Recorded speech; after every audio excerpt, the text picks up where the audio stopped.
Empire.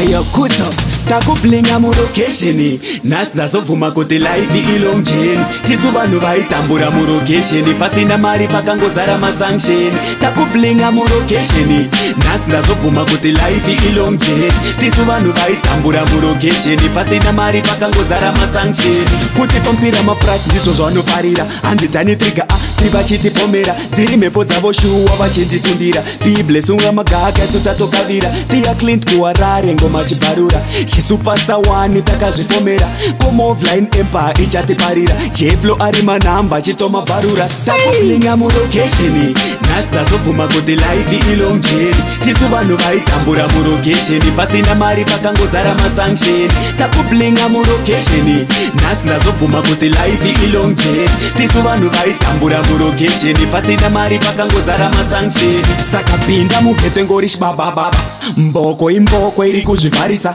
wedu wekumaprazi aenda nenyika ndururani dzichingozvipikisa saka mageto yuti tamba ingoma chabirida vava kuti biga imi mageto yuti tamba ingoma chabirida vava kuti biga takublinga mulocation nasi ndazobvuma kuti life ilong chain tisu vanhu vaitambura mulocation pasina mari pakangozara masanction takublinga mulocation nasi ndazobvuma kuti life ilong chain tisu vanhu vaitambura mulocation pasina mari pakangozara masanction kuti famsira maprat ndizvo zvanofarira handitani triga tivachitipomera dziri mhepo dzavo shuwa vachindisundira bible sunga magaka tsotatokavira tia clint kuwarare ngoma chibharura chisupasta 1 takazvifomera komovline empire ichatiparira jeflo ari manhamba chitomabvarura sakublinga mulocation nasi ndazobvuma kuti life ilong chain tisu vanhu vaitambura mulocation pasina mari pakangozara masanction takublinga mulocation